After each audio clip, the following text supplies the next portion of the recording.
Hello, everyone, and welcome to the Housekeepers podcast. Dare I say, the cleanest hour in podcasting. This has been a whirlwind week for me. I'm sure it's been a whirlwind what am I saying? Whirlwind worldwide. Whirlwind week for you as well. My guest today is all the way from Seattle, Washington, Mr. Derrick Grimm, the owner and founder of G-Co Commercial Cleaning. How you doing, brother? Doing well. How about yourself? I'm doing really great. I so appreciate you coming on the show. And we were supposed to be on the show last week, and then, my world, my world fell apart, and so I had to reschedule. So thank you so much for being patient. I appreciate you for having me. Thank you so much for having me on. I'm honored that you reached out to me to have me as a guest. Yeah, I'm excited to meet you because I was doing a little research, when I was first reaching out to you and just trying to find some people that I think would make good guests. And it looks like you've got quite a great story. You're over there in Seattle. You're still in Seattle, right? Yes, sir. And you guys are all focused on green cleaning, which is that not accurate?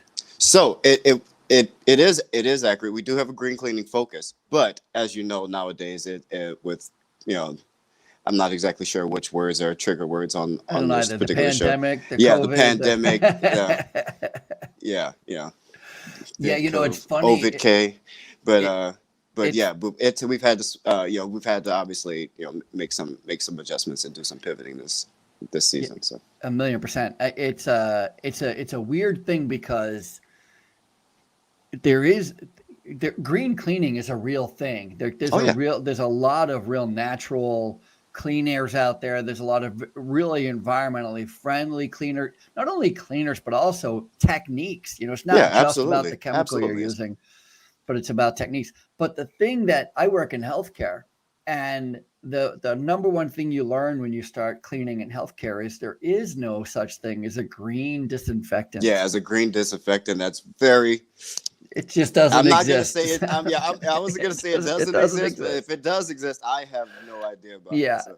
I think the closest thing, and this is the opposite of the closest thing, but the closest thing I can think of is like hydrogen peroxide, which isn't the green. Not necessarily as green as you'd like it to be. I know. I'm just saying, we've also had a history with that particular chemical in the cleaning industry, so yeah, we know how that goes. Yeah, absolutely. So I'm sure you've listened to the show, so I'd love to just start right back at the beginning. Are you from Seattle? Is that where you grew up?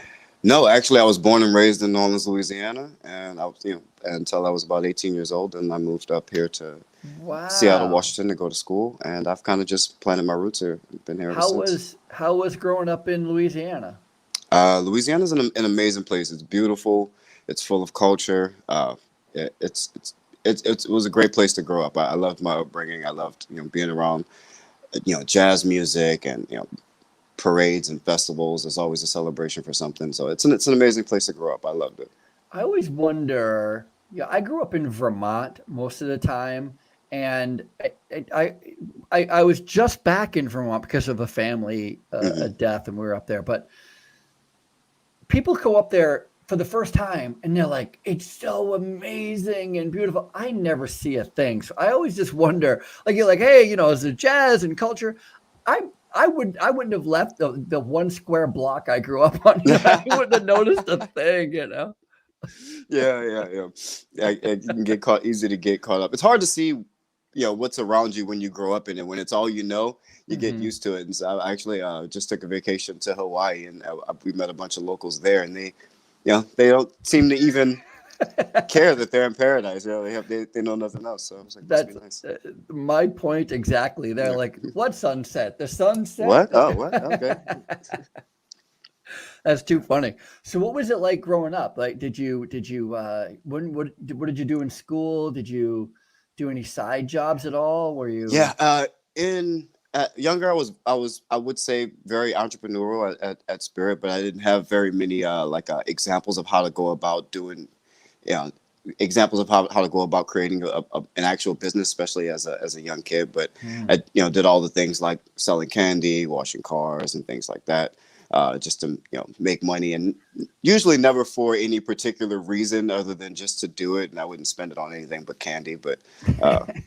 but yeah, but it was always kind of my interest to be in sales or creating some type of entity that creates money for whatever reason How before I how knew what business was. yeah, how old were you? How old were you when you first started like this little side hustle when you Oh, were trying to get cash? I mean, 8 or 9 years old, I would Oh go and wow. wash my family's car to go, just for a couple of bucks, so I can maybe get $5 or $10 worth of candy from the corner store. But Yeah. yeah, very early on, very early on. I mean, I Wow. probably was paying my own cell phone bill since I was about 12 years old. So, That's so fun. I didn't have a cell phone when I was 12. well, yeah, I don't think you had the option, to be No, I honest. didn't. I didn't get a cell phone, I think, till I was like 34, 35 years old. So I might be a little older, just a little bit, Just a tad bit. just a little bit. You look great But though. You look great. thanks. I appreciate that. I run every day. That's the secret. That's the secret. That's the I'm secret. gonna go run right after this. I got to tell you to be careful because I ran in Seattle. I ran the Seattle Marathon. Oh, really? Yeah, I ran it in 2019 in December. Or it's the week between Christmas and New Year, and it's kind of like the last marathon of the year. Like it's almost like the last day before the New Year, and so it's like touted as for those It's of a us who big are thing. crazy enough to I belong to a group called Marathon Maniacs, which kind of implies by its name that you have to be a little crazy to join the Marathon Yeah, Maniacs. yeah. You have to be a little bit crazy. Yeah, and so you'd find, generally just a bunch of maniacs out there trying to get their last marathon in for the year. So Hmm. Yeah, yeah. Yeah, I but was very, Seattle, very, very athletic. I played sports all through school and all through oh high really? school. What you doing? What sport? What's your sport? My main sport was basketball, but I also did football and track.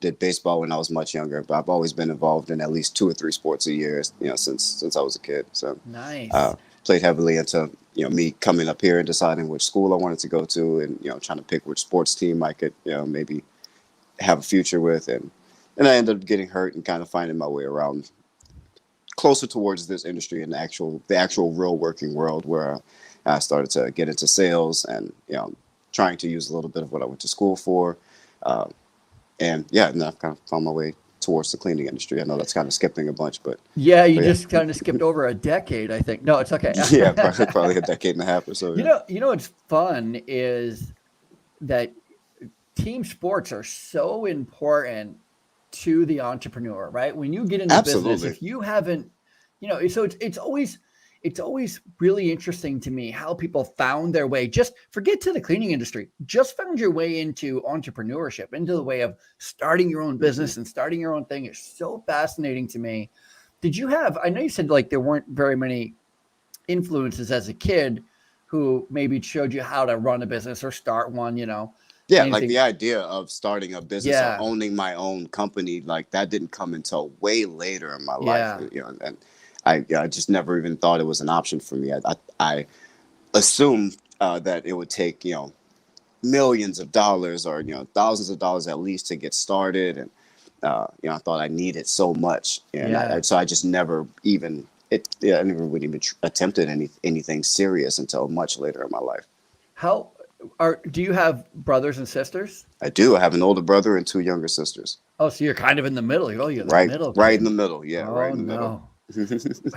What about your parents? What did your parents do when you were growing up? My dad is a drafter designer. He worked for Boeing for probably the last 20 or 30 years. He's worked for yeah, basically doing the same in that same trade for all my life as far as I know. My mom was a project coordinator for it used to be Capital Post Conviction Project. Now she's on to doing her own entrepreneurial endeavors Oh, herself look at that. nowadays. But she was a project coordinator for the majority of my life. That's awesome. So that kind of lends to it too, though, right? Because your parents were, if nothing else, just paving the way of, put your head down and go to work and get it done. Exactly. Yeah, that's definitely where I get it from. That no excuses. You got to do what you got to do. Get your work done and take care of things. So that's Yeah, definitely the million upbringing that I percent. had. So. You didn't collect like baseball cards or anything as a kid? I didn't do baseball cards. I did get heavily into Pokemon cards. That was more my generation, Yeah, and yeah. which kind of has begun to resurface now. So, but yeah, I've kind of always paid attention to trends and popular things that are just in culture or pop culture. Definitely always interest me in things that people collected and things that increased in value. So I was always into watches and stuff like Oh, that. So nice. yeah. I think that's where I first started, just understanding the buy sell trade, Hmm. it was with baseball cards, football cards, basketball. Yeah, We, yeah, we were exactly. Yeah, basketball cards. Yeah, You we know, were yeah, kids. It's all, I mean, it was better than money, yeah, just yeah, trading. exactly. You'd rather have the card. Yeah, exactly. Yeah, 1,000,000%. Hmm. Super funny. So why Washington to go to school? What were you going to school for? Well, I was going to school. I initially went to school for electrical engineering. My father worked for Boeing, which is up based here in Seattle, Washington. So it was kind of the perfect opportunity for me to swap from mother to father, Yeah, being around nice, father, nice. and having an opportunity to go to Western Washington University, is where I went to school up here for electrical engineering. I believed I'd wanted to be an engineer my entire life. I mentioned I have an older brother who's about seven Yeah. years older than me. Uh, he is an engineer, an incredible engineer, civil engineer. He graduated college with 2 degrees at the same time. He got a physics degree and an engineering degree at the same time. Now works for the power company down south. But incredible engineer, and he's 7 years older than me, so I wanted to be just like him when I grew up. So anything he said he was going to do, I wanted to do. He was a basketball player. I wanted to play basketball. He was an engineer. I followed him all the way up until college and wanted to be an engineer. So, but yeah, so I went to school for electrical engineering. And Uh, then you get into it and you're like, what is yeah, this? it got really hard. Yeah, that stuff's pretty intense. So, I mean, I did learn a thing or two. And even though I didn't finish school. I did do some work as an electrical engineer for an amusement company. But I just didn't sit well in the field. Yeah, it You really wasn't what I was supposed to be doing. you didn't finish college? I did not finish college. No, I did not. Oh, brother, your story is I am even a, better. It's even I'm, oh, better. yeah, It's I'm even a better than I two-time thought. college dropout, and I actually Love it. started my cleaning company while I was homeless. So, yeah. Wait a minute. Wait a minute. Wait a minute. Wait a minute. How do you start a cleaning company when you're homeless? How does that even Yeah, work? yeah, exactly. Yeah, grit and work. At the time, I'd lost a job. Last job that I had was for a small weapons manufacturer. I'd gotten sick and I'd spent some time in the hospital, but I'd never communicated with that with that employer that I was kind of dying in the hospital, and so they didn't hear from me for a month. It And so, sounds of like a course, I no had call, to. no show. Exactly. It was a no call, no show. So, but yeah, I lost that job and fell on hard times, really hard times. And I kind of just struggling with what to do and researching. And that's where the idea of entrepreneurship or some way to just make money just to make ends meet, it's an emergency now. Now I need to figure it out. And so someone was kind enough to allow me to use their mud room. I didn't even know what a mud room was until this person allowed me to use their mud room for me to kind of lay my head at night, and it gave me a place to kind of watch YouTube and do research and try to figure out what it is that I could do to kind of take care of myself. And one of the main things that I found was just a phrase that someone said: you had to be of service to someone else, in order to be rewarded. And so that's all any business is there's just in service to someone else or providing something to someone else that they want. So you kind of have to think less about yourself and think about someone else, and it kind of just works out for you. And so that was the approach that I took, the mental approach that I took. And the only thing that I could think that I could do with no budget was clean for someone. And so I figured if I do a good job, then I'd be able to do it for a while. And Did you, just to back up real quick, what jobs did you have going into this? You said you worked for a little bit for electrical engineering, a little bit.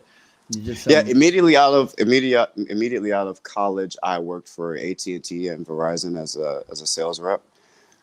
And Did you work at all as a teenager? Like, did you work at oh McDonald's yeah, or? as a teenager, I worked as a fry cook. I was a line cook for an Italian restaurant on Yeah, Esplanade in good. Okay. Louisiana.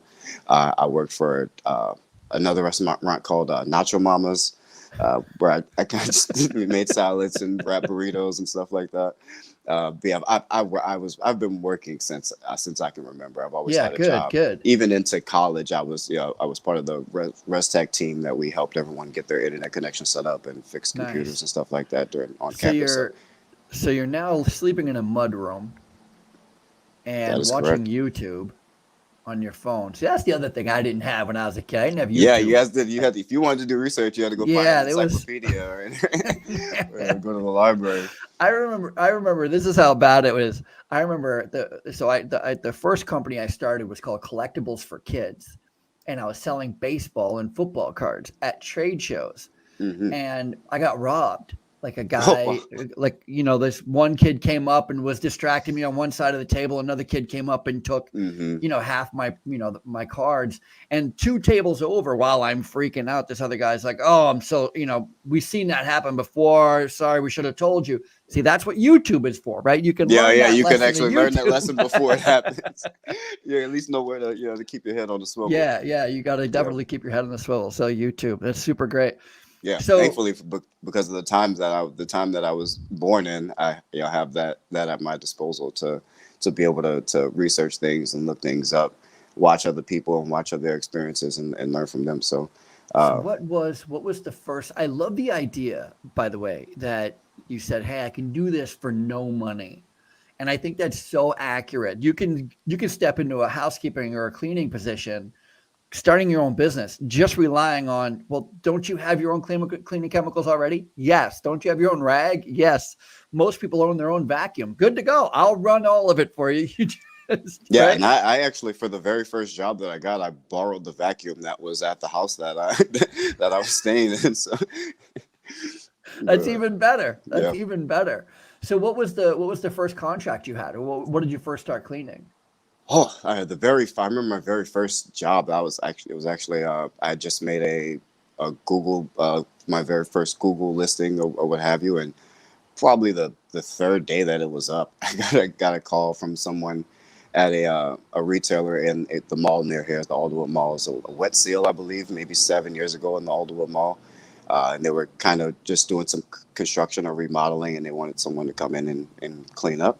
Just do And construction cleanup. yeah, just a Big construction. That's business. kind of where it's exactly where It's I big kind of fell business. into it. So, uh, yeah, I went there. I did a good job, and I guess the contractor had made some type of mistake, and so they needed me to come back out, and so I kind of got paid twice for doing the same things.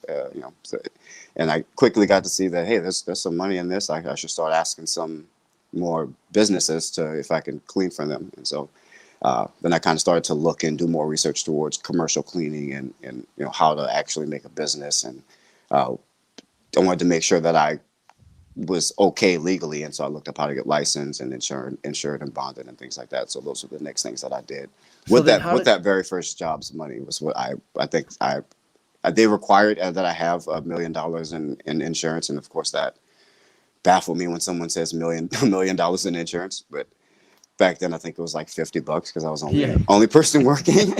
And so I was like I thought it was the end of the world, so I ended up reaching out to an insurance company and like, oh yeah, it'd be like $50 a month. I was like, oh okay, well Oh, great, yeah. I got let's 50 get bucks. yeah let's get 2 million then. Let's go Money for crazy with it. everybody. Yeah, Money money for for everybody. everybody. But yeah, no. So that was kind of how I started. I went and got my license and got insured and bonded, and I was kind of off to the races.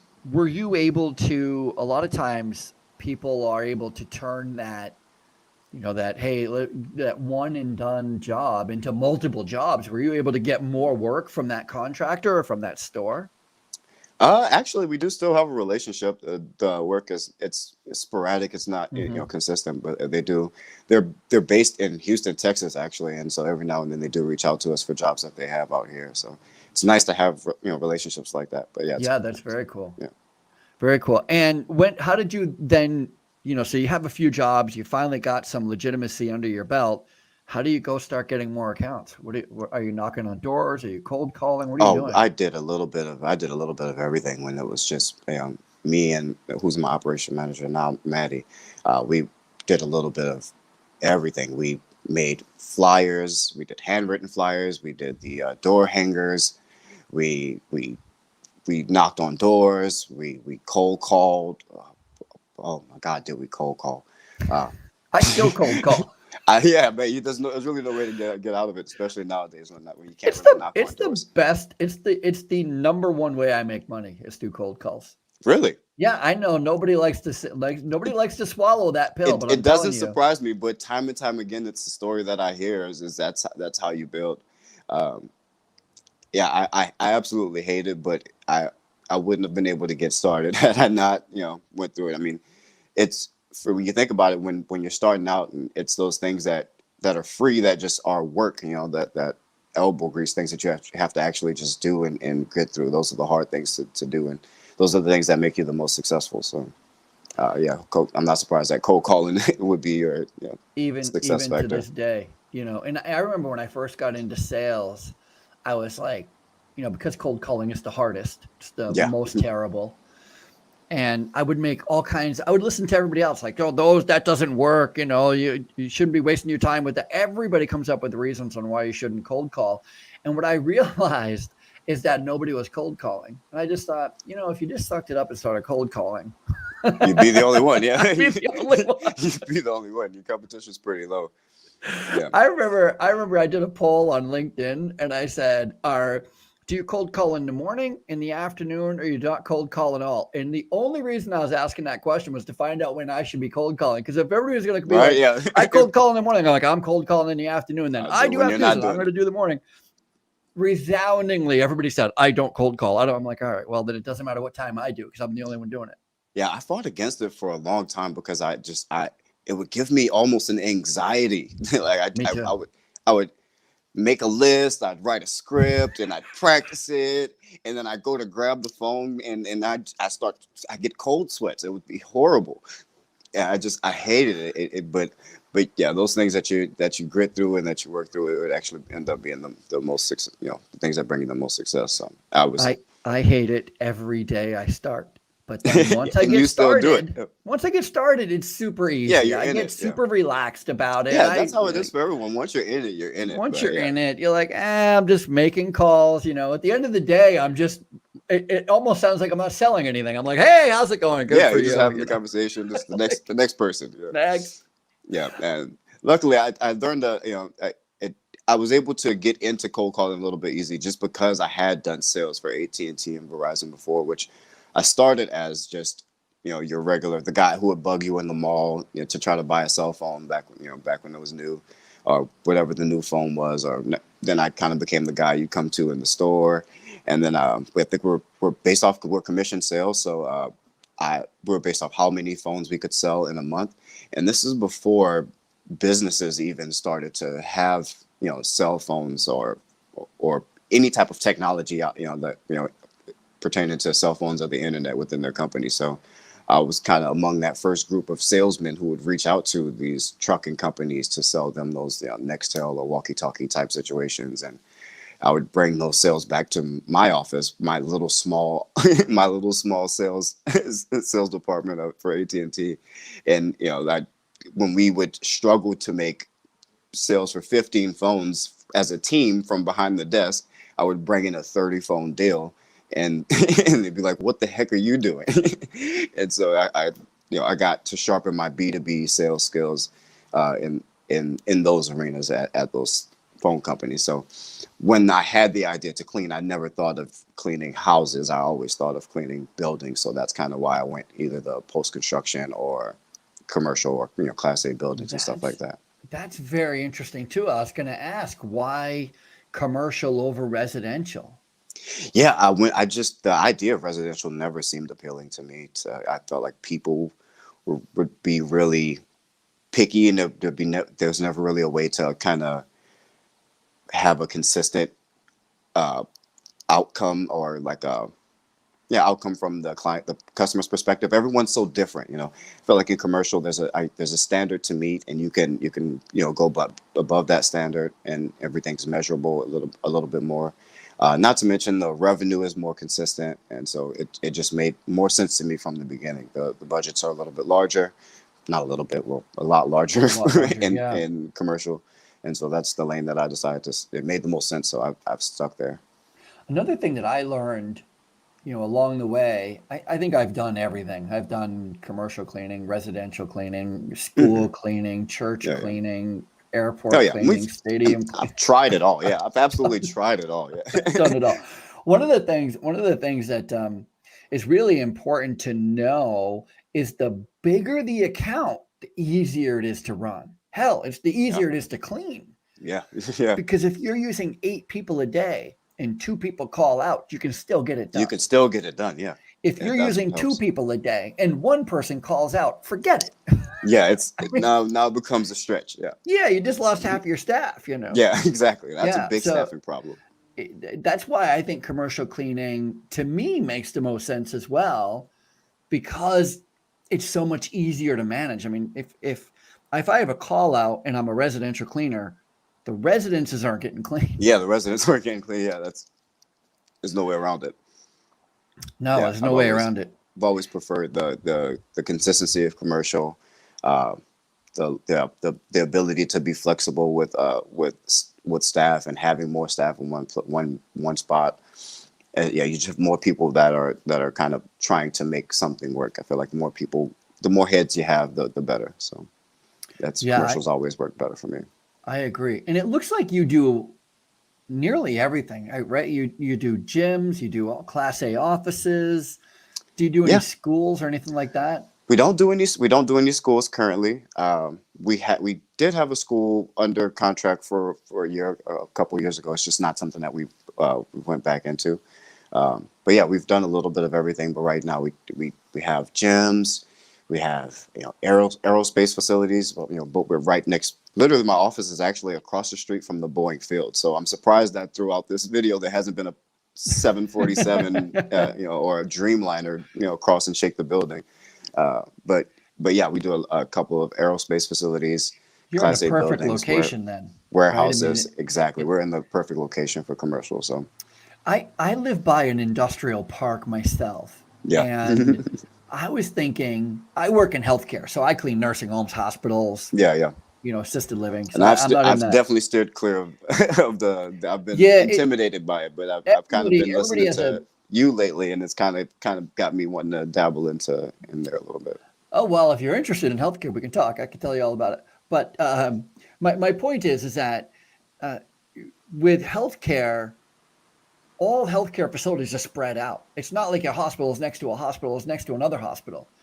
Hospitals are 30, 40 miles apart from each other. Yeah, yeah, So yeah. in order to get, that's not the same with like nursing homes. You can probably get, depending on your town you live in. I mean, Seattle's a good example. It's probably, good Lord, 40 or 50 nursing homes inside of a 10, Yeah, 15-mile inside radius exactly. in Seattle. So Hmm. Seattle's a good location. But there are a lot of locations where it's so rural that healthcare facilities are just so far apart from each other. But I was going by this industrial park and I just thought to myself, boy, if you just opened up a small little closet / office for a cleaning company, you could own this entire That industrial entire park. area. Nobody's working after 5, 6 o'clock at night. It'd be the perfect Yep. ideal time to go and clean every one of these industrial, the factories over here. They all have office space. They all have floors. Yep. They all need floor care. You know what I mean? They all need their trash removed. Yep. And that's our specialty. That's literally exactly what we do. We sit in an industrial park that was a client before we came here, and we are now in every other. We're surrounded by industrial parks, sitting across the street from Boeing, and so See, now they're all clients, and we're kind of just branched out from here. So exactly. Smart man. Smart man. That's how I see it too. yeah, I love it. I wouldn't have it any other way. And that's not to say that I don't think residential works at all. There's residential companies right next door that, they're in the, 20-30 million a year. So Of course. some people can figure it out. It just wasn't my lane. So Yeah, no question. I agree with you. I mean, healthcare is not for everybody. Class A office buildings isn't for everybody. Health clinics isn't for everybody. You got to find, what works for you either yeah. And I initially geographically. avoided the healthcare industry just because I initially feared my lack of knowledge at the time when I was, first getting into clean out. I didn't know a lot about, contact times or, microns per square inch or, or whatever, all the other things that we've now like that everyone's kind of familiar with now since the pandemic. And so now that we've all been kind of knee deep in all of the ins and outs of cleaning and chemicals and stuff like that, now there's no reason to be avoiding it. So now I've kind of been, I was like, hey, maybe I might go and knock on a couple of these nursing home doors. I got to tell you, now is the time.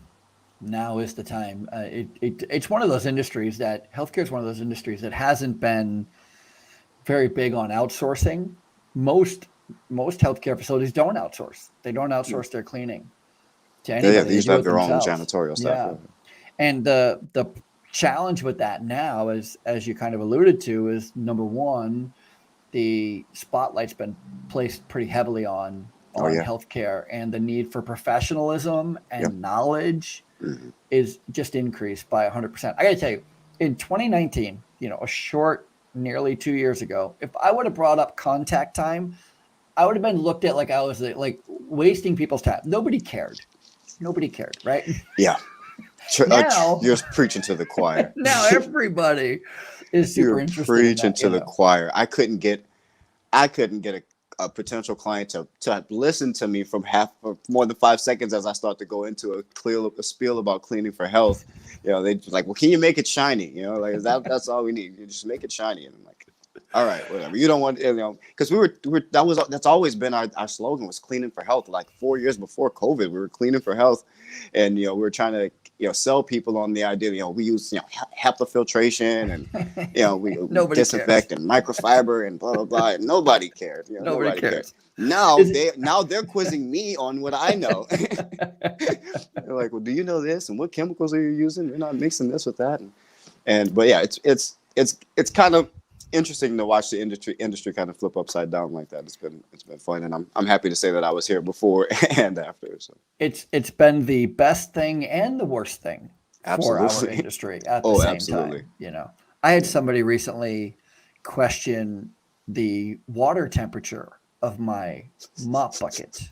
Of your mop bucket? Yeah, they wanted to know how hot the water was in the mop bucket, and I said it's not hot. It's cold. They wanted to know how hot it was. Yeah, they wanted to know if we wanted to make sure that we were cleaning the floors with hot water, and I explained to her that we don't clean the floors with hot water. We actually clean the floors with cold water because it's VTC. As to how you would clean the floor with hot water? Well, that's the rabbit hole. Anyway. That's the rabbit hole I decided to jump down with her, because she's like, I don't think you're right. I think it has to be hot water. And I said, well, what temperature hot water? Because I've never seen a mop bucket with a plug. I was like, am I supposed to plug the mop bucket? You got fancy technology. I thought I leaned heavily into technology. If you got heated mop buckets over there, then you were doing stuff I have. I'm not at. It's a different level there. It's a whole new. It's so bizarre. Like I said, that's why it's like the good and the bad. But it's good, yeah. But I think net it's a good thing that now more people are educated, and now it's made selling easier for us. So which we needed to during the pandemic. So agreed. But yeah, it's been great. It's been great for the industry. And staffing at this point is, literally, if you have staff, you are ahead of the game. You are, yeah. Staffing is horrible right now. It's horrendous, and yeah, it's been a struggle for us. It's been a huge struggle for us. So we're lucky to have the people on staff that we have. I'm glad that the culture within the company are just not the type of people who want to stay at home, or want to, or kind of just sit around and do nothing. We have the type of culture that's full of people who want to work and want to get after it and want to make a difference. So I'm blessed in that manner, and I'm thankful for it. But yeah, it's definitely not the same.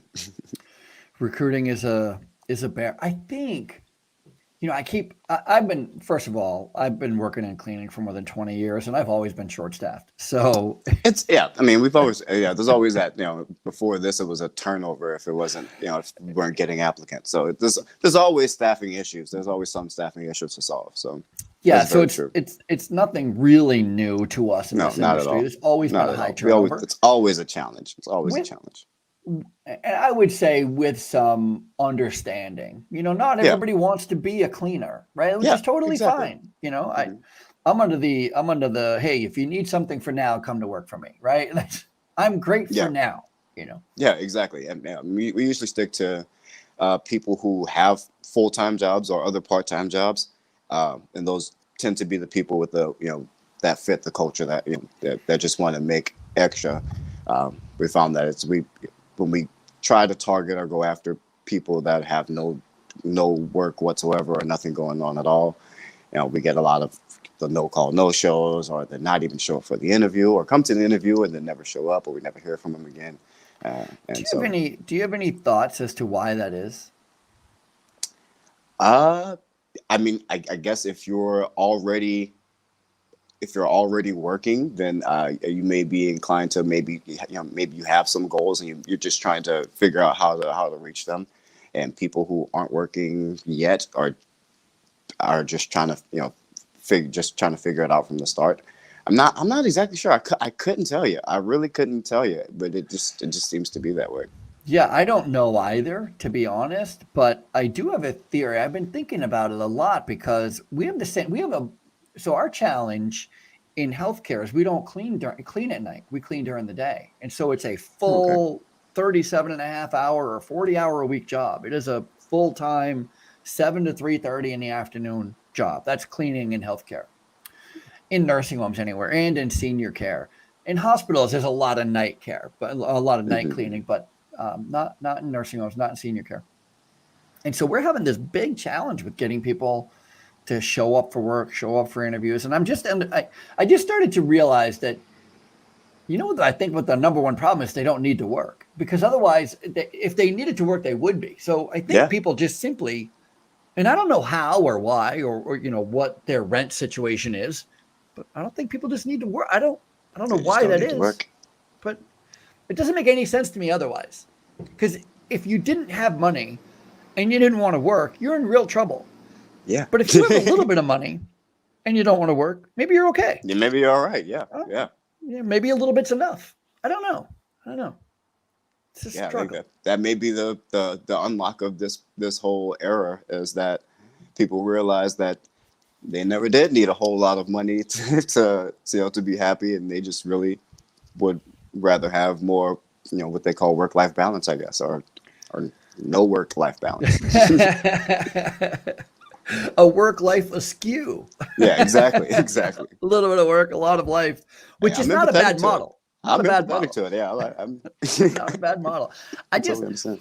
I just wonder if we've maybe hit, a utopia, that the utopia of, imagine, like as a kid, I remember like my grandparents retiring. I remember my grandparents retiring, and they Hmm. were finally going to be able to do whatever they wanted, right? They were finally Hmm. going to have free days, and it's not just going to be a Saturday and Sunday where they're having to go paint half the house or Hmm. fix the car or mow the lawn. They Yeah. were actually going to have time. And I wonder if that's it. I wonder if, because the wages are going up so much and maybe the expenses are staying super low, that people are finding that utopia where they can Yeah. Well, they can do that. live off of 2 days a week, 3 days a week. I don't know.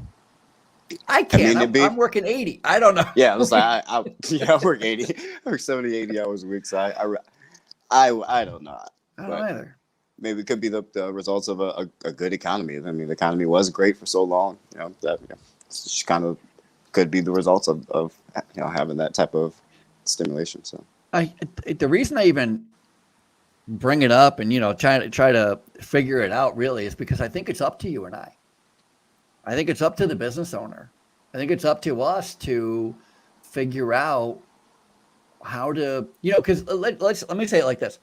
If the truth is that nobody wants a full-time job anymore, that everybody just can work full-time, part-time, and they can live off of part-time, and everybody's only interested in part-time, then I've got to adjust my business yeah, to start only hiring some part-time workers. You know what yeah. I mean?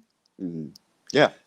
I mean, You're a already lot of in our that staff, business. yeah, a lot of our staff are already part time. We're mostly part time, and it just because it works out that way. So, um, I think it's easier to move someone who's already moving than to get someone from a dead stop. So, Yeah, it's no question. I had a friend, John, who said, I never win the battle from the couch. So if somebody's not That's a working, good one. Yeah, from the couch. Yeah. they're From the they're couch gonna is not a they're good place probably to gonna stay recruit. not working, right? Yeah. That's a Yeah, fair. I wholeheartedly agree. Mm-hmm. Wholeheartedly agree. Got to figure it out, though. We got to figure it out. We got to Yeah, figure it we out. really don't have a choice. I mean, we've always had staffing issues, so yeah, we have to figure it out. I mean, whether it's we have to figure out what the appeal is to people and what they want out of employment now in this new normal that we live in. And as employers, I guess, yeah, you're right. It is up to us to kind of provide that for them, and that's, we've always kind of led with that employees first kind of mentality. With what's going to be, what's going to make this as not necessarily enjoyable, but what's going to be the most beneficial for both parties and keep the employee happy. What's the just off the top of your head, like what's the average age of your workforce right now? Cool. That it's all over the place. We have I from know, but what's your average? Is it in early 20s, early 30s, older? So we usually don't have anyone in the 27 to maybe 35 or 36 range. We usually don't get that young. It's usually young, maybe for right out of high school or college, uh, 18 to 24, and then we'll have 45 to 60 60 years old. Yeah. Okay. So same with me. Really? Okay. Same. Yeah. Yeah. That's pretty much the same. Yeah. That's For some pretty much the reason, same. we haven't been able to infiltrate that middle age group for employees yet. So Yeah, and the younger, 18 to 24 are just passing by, yeah, you know. exactly. And you get somebody 40, 45, they're usually the best, which is super interesting because you may be a you may maybe you know this, but there's a law in the books called it's a age discrimination. So there's an age discrimination law that you're not allowed to discriminate against people because of their age, and it doesn't come into effect until people turn 40. And the reason it's so funny when you think about it, because it's the last class of people that we would discriminate against is Right. 40 Yeah. year Those are olds. the ones that we want. Bring me all Bring them your all. 40-year-olds. Bring them all to me. Hiring 40-year-olds, Yeah. 40 plus. But when the law came out in like the late 70s, it was business practice was to fire 40-year-olds and hire 22-year-olds. So they would take their new college kids and fire all the 40, 45-year-olds. And so they literally made a law. That's interesting. Wow. I know that I you did can't not know that. I know, and you can't discriminate against people over 40. And it's so it's talk about a change of time. Yeah. Oh, that is Super crazy. Funny. I did not know that. Very interesting That's hilarious stuff over here. Mm-hmm. Anyway, so what's next for you guys? You guys are doing. Looks like you guys are doing really well. Looks like you have a lot of accounts. You're really busy. Yeah, we are really busy. It's just we're kind of being really picky with clients that we take on because of the staffing issues. Now we used to be able to kind of take whatever job kind of comes our way, and anything comes up, new clients. But now even 2-3 year contracts we have to turn down just because of the style of it, and we don't want to run into any staffing issues during this era. We don't know what to expect, so we've been really picky with saying yes to only certain types of jobs, so we can make sure we have enough lead time to make sure it's properly staffed, and everyone's properly trained. It's harder to take those medium-sized jobs now, or smaller jobs where you would have those 1 or 2 cleaners and things like that. So yeah, it's been difficult. We're just kind of taking it day by day as anyone else can, and and seeing how the industry comes back and how the world comes back. So that's what we're doing. is recruiting then your number one focus right now then? I mean, nope. Sales is always our number one focus. Sales is always our number one focus. Yeah, you're just But no longer recruiting is taking those heavily on smaller accounts. Exactly. Yeah. Yeah. Now we're no longer accepting the smaller or medium sized I think accounts. that's pretty common. I think that's pretty common. where you just get to a certain size and you start understanding how much easier it is to run bigger accounts. It really is. Yeah. Yeah. It really is. Makes complete sense. I see some of your floor care though. You guys have posted a few pictures of the floor. I'm a big fan of floors, by the way. Floors are the most important spaces in these facilities, man. Yeah, they're the most important. It's more important than a clean toilet. And when I say that, people lose their mind on me. But I'm telling you. How many people see that toilet? 2, 3, 5, 10? How many people see that lobby floor? Everybody, every single body. Yeah, very true. But I will say that the toilet will probably cost you more customers than your floors.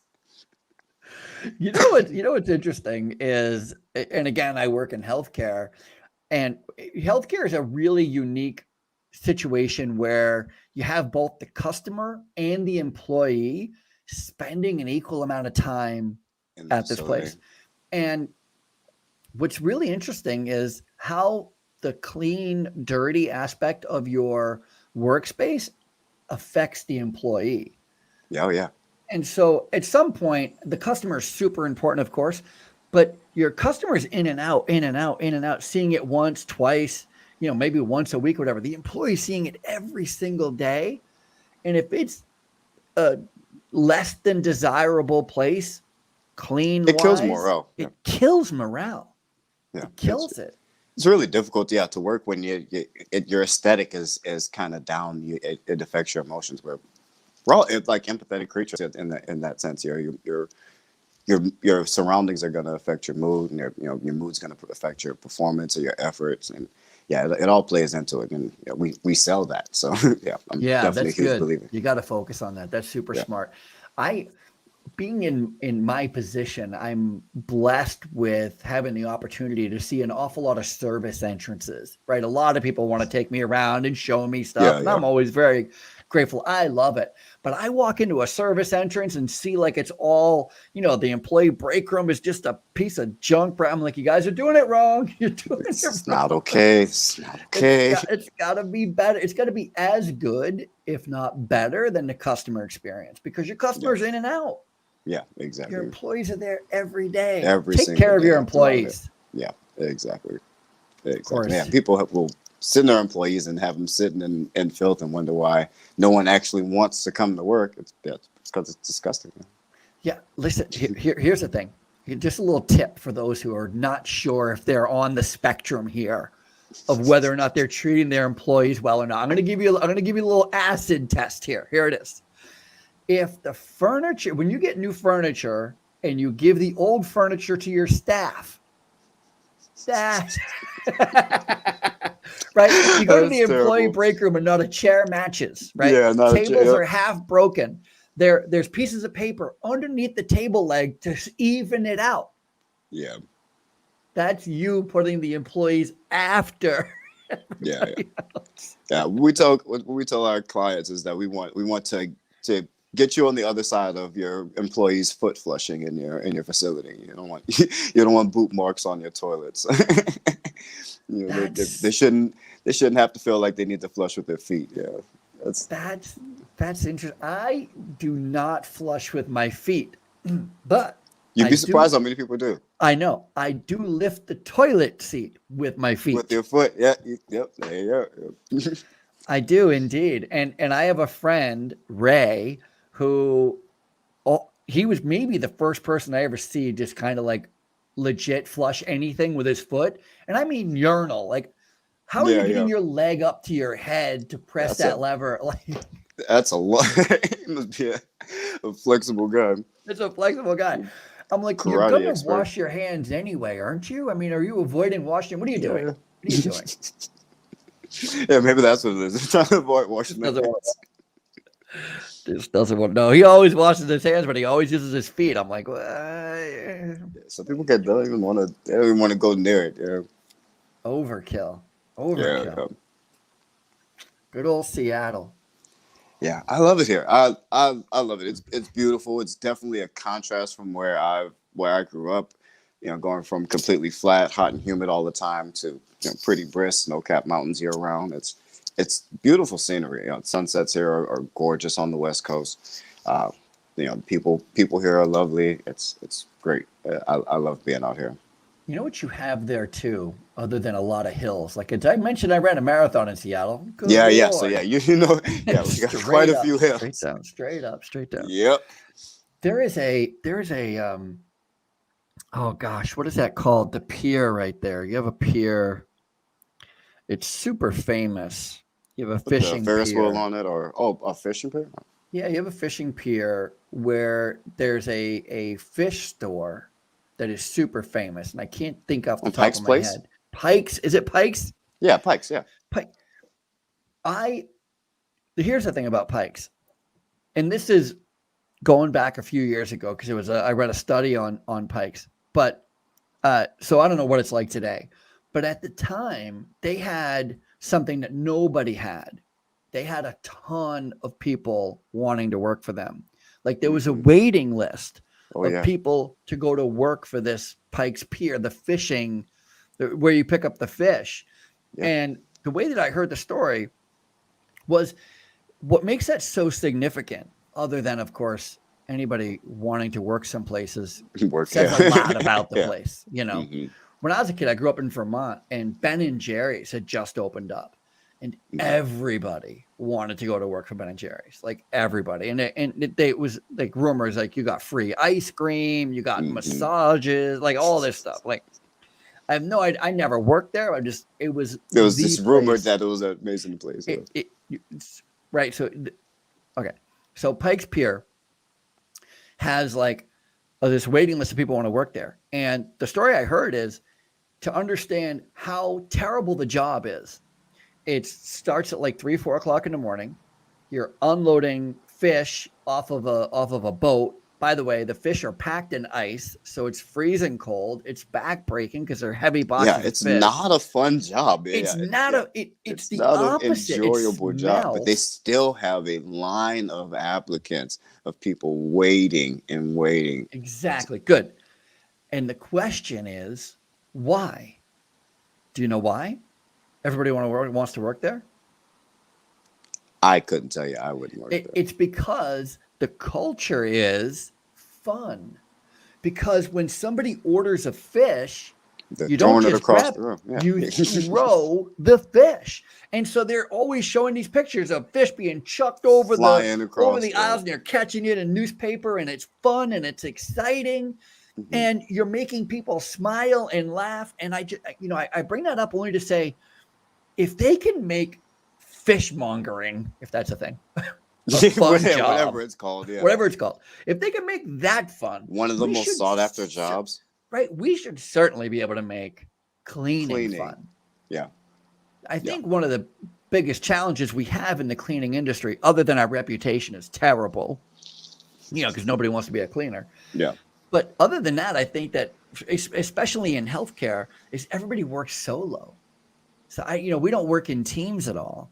We sell, you're going on that way, you're going on that floor, you're going on that floor, you're going to take the lobby, you're going to take the you know what I mean? So everybody's solo. Yeah. And so they don't, and then in healthcare, we don't allow you to wear headsets. And so we can't, you can't even bebop around. Yeesh, yes. That seems strict, yeah. So it's terrible. It's terribly more difficult to build that fun community, can't wait to get to work to hang out with my friend kind of atmosphere. Yeah, when everyone's kind of off doing their own thing. Yeah, as the job. Yeah. But still, I mean that there's still something to be said for that culture that, this still had them. They've obviously figured out a way for that, and they're the vibe of that entire market. Everything else is the way it is. Kind of that energy builds from right there, and you can tell. And so, if you can recreate that in your company, no matter in some fashion, then you should be able to have some success. On a side note to that, that's my dad would have never tolerated right in the beginning had we thrown fish in the house. He'd be like, "Cut it out," and that would have been the end of it. Right, the end of fish throwing. Yeah, there'd been no business. There'd been no fun had. There'd been no books, no videos made. Nothing. My dad would have put an end to that fish. One fish thrown, and that was the end of that. Whoever embraced it, somebody had to Yeah, embrace somebody it. just embraced it. That, because that's usually what it takes is it's not one crazy person, it's that second person, it's that second crazy person that usually creates the whole movement, that helps Yeah, they're create that like, whole movement. Somebody does something weird and it's the second person that's like, oh yeah, do that. And then now yeah, everybody's on it. exactly. Mhm. I want to meet that guy. Like, Yeah. who is it that saw his fish flying around and went, "That's not terrible. Yeah, I like it. Do it again. Let's do it again. Let's get another customer in here so Let's we can get throw another some customer. fish around." Yep. Yeah, it was great. I love it. But yeah, I love being out here. I love cleaning the spaces out here. There's a lot of incredible companies that I really would like to get into and but yeah, I love being around business now. Once after being in business for the past 7 years, I've come to just love business in itself. Cleaning is obviously my where I got my start, but now we've moved on into media. I've started a media company that What? I didn't know that. yeah. I actually started Nine Media Creative. It's a creative studio that now sits behind GCO in this space that we're in right now. So we have a media studio just next door. Uh, but yeah, I fell in love with just the idea of business and running businesses and helping people who started a little bit closer to where I started to actually kind of make a living for themselves. And so now that's what I'm doing now, and that through my media company and through my YouTube channel where I help others cleaners or people who kind of want to thinking about getting into the cleaning business. I'm kind of there to be a guide and be another one of those voices like I was able to turn to when I first started researching, what can I do to make some money or how can I make a living. And so that's kind of where my focus is now. I've leave a lot of the day-to-day stuff to the operations manager. I know she hates me for that, but yeah, I kind of oversee more of how things are going on from a more upper level position now. That's really great. You said in the beginning, when we first started to talk, you were talking about how one of the first things you really heard about in business is that you really have to focus on service, and how that's kind of been the driving The force behind you. catalyst. Yeah, it's kind of the thing that you understand the most. And I wanted to comment on it right away. I just kind of been sitting with it, as we've been just talking here. But I think, like, isn't that the way it's supposed to be? Like, if you Yeah, worried about me and I worried about you, we would have we'd all be taken care of. we would all be taking. Yeah, I'm reminded of the that there's a weird fable. I don't even remember where I heard it or a story of people on an island. Their arms are made of spoons, really long spoons. And there's two sets, and I guess on one island they all die because they're all trying to feed themselves with too long of arms as spoons, so they can't really eat. And on the other island, they all live prosperously because they feed each other with their long arms and made of spoons. So I figure if the rest of the world thought like that, we'd be able to kind of feed each other and help each other out. I But don't even know in if a I've more, ever heard that story. I don't know where I heard that weird story of people with spoon hands, but I heard it somewhere and I it's love it's it. stuck with me. It's stuck with me. But That's yeah, I think it's a mentality that we more of us should adopt. Yeah. I just saw a video of a teacher who filled a hallway full of balloons, and all the kids' names were on all the balloons, and they I sent them out in saw the hall. that. Did you see that? I Go saw find your that. own balloon, and nobody could find their own balloon. Yeah, And it's then they everyone changed pick up a balloon and and you give it to give it to the somebody who owns it. person. Yeah. And of Yeah, course, in eight exactly, seconds. exactly that, exactly that. And I think that is the it's not unique to you and I. I think it's actually the driving force behind business owners, behind entrepreneurs. And I think that Behind that's yeah, what people don't see. They think of, yeah, that's my theory. capitalism and money hungry. Yeah, I, no, it's I being of service to someone. It's How much being of value can you service. bring to the market? How much value can you bring to someone else? Those the people like the people are all like, I hate this person. They make so much money. They don't have to make that much money, but I see that and I'm like, wow, they must have helped or given happiness or whatever they provide to so many people. Like they should be rewarded in that way because that's the only way. Imagine you just giving your money to someone that doesn't do anything for you. You're not going to do that. You're going to give your money to someone who's providing you with something, who's giving you something that's either going to make you happy or help you advance in some other type of way. But that's Agreed. what it starts with. Whatever you can do, whatever you're good at, if you have a talent or a skill, if you apply that to help someone, then there's your business. It doesn't matter what it is.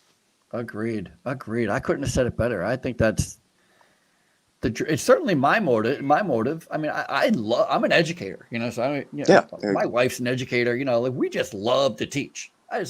I'll show you how to tie your shoes. I mean, it can be that. I mean, I like that. Anything. I just enjoy it. It's just fun for me, and it gives me a lot more than it probably gives the people I'm working with. I get a lot of joy out of helping people. So I think that's the start of a great thing right there. Obviously, 7 years later, right? Yeah. It's been a great run. That's the mentality we went through. Starting. We've applied that mentality to bringing on employees. It's how can we be of service to you? How can we make this opportunity good for you? And it's worked on all fronts. So it hasn't failed me yet. So be of service to someone else, and everything else kind of falls into place. I love it. And I know that we're short on time here, but I do have to just bring up one question because with a name like Grim, how you didn't go Grim Cleaning and just go with G-Co, I don't know. Like, how did you pass up Grim Cleaning? Like, I tried. So if you emailed my other email, you'd see that it's Grim Corporation. That was the original name of G-Co. That was it used to be Grim Corporation. I just didn't think it sounded very happy. It does not sound happy. That's fair. Just didn't sound very happy, or That could be the I shortened tagline. it to G-Co. So now Yeah, that's what the G is. Grim Grim Commercial Company. So Cleaning. We're happier than we sound. No, that's right. I love it. Too funny. So how do people get a hold of you? How, if somebody wants to work with you, if they want to work for you, is there a website, an email? What's the best way? Yes, if you want to work for us, you can apply. You can find us on Facebook at G-Co Commercial Cleaning, or all the other social medias at G-Co Clean. Is it G.co or just G-Co? Straight across, if you're on social media or on the web, if it's just GCommercialCleaning.com. If you want to reach out to us for a quote or anything, or if you're looking for work out here in the Seattle area, we've got plenty of work for people out here. Reach out to us, submit an application. We'd be happy to work, to bring you in, have an interview with you. Perfect. By the way, I just require you to show up. I don't care if you fill out an application or not. If you come, maybe not even fill an application. One. Just show My up. address is public. If you Google us, you can just show up at the front door. That's right. We got plenty of uniforms for you. Throw a uniform on you and get you trained up. I'm just clarifying. I'm just clarifying. Absolutely. No.